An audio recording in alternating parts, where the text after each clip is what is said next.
there would be an enormous influence, assuming Biden wins. He has proposed to spend $2 trillion over 4 years. That's 500 billion US dollars each year, which is actually 4 times bigger than what the European Union is proposing to put into an energy transformation. This will add to the money that is already being spent all over the United States in places that Trump does not control, even in places that are politically aligned to Trump, such as the state of Iowa, which has had a phenomenal growth in the increase in wind turbines during the 4 years of the Trump administration. And it will enormously increase the investment in the places that really want to go green, which are the West Coast, basically the whole coast, most of the East Coast, some of the Great Lakes region, and even, phenomenally, even Texas, where West Texas has had just a spectacular increase, again, in photovoltaics and wind. So the Biden plan, we don't know the details yet. It hasn't been spelled out.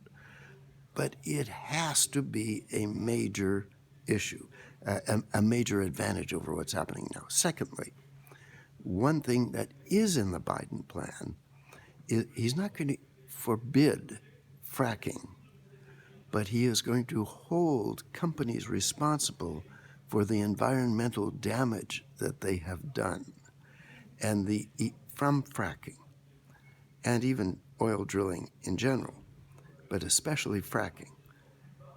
And that by itself will have an amazing impact on further investment in fossil fuels in general and fracking in particular. I believe personally that the way to go about an energy transformation is not with a carbon tax, even though most people think that a carbon tax is a great idea, and many companies are forced to deal with that because that's the existing way things are going.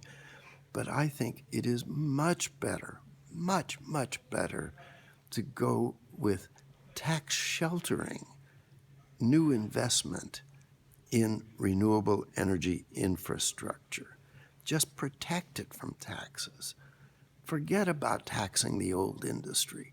The old industry will die on its own by its own weight. And so instead of going through all of the trouble of repression and taxes, and people hate taxes, just use the stick. Just get the money to go into renewable energy and forget about trying to beat people over the head to make the switch.